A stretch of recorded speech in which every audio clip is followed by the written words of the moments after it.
ছেলেদের কাঁদানো এত সহজ না। একটা ছেলে রাস্তাঘাটে মার খেয়ে পড়ে থাকলেও সে কাঁদে না। তাকে তার বাবা মা ইচ্ছে মতো বকা দিলেও সে কাঁদে না, বরং শান্তি পায়। তাকে ক্লাস টিচার বেদ দিলেও সে কাঁদে না। তাকে তার প্রিয়জন রাগ অভিমান করে যদি একটা থাপ্পড় দেয় তবুও সে কাঁদে না, বরং সেই থাপ্পড়ে সে ভালোবাসা খুঁজে নেয়।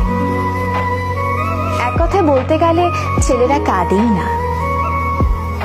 ছেলেদের কাঁদানোর একটা সহজ উপায় হলো তাকে অবহেলা করুন, তার থেকে গুরুত্ব কমিয়ে দিন, তার প্রতিটা কথা এবং অনুভূতি হেসে উড়িয়ে দিন, তার ভালোবাসাকে মজা হিসেবে নিন।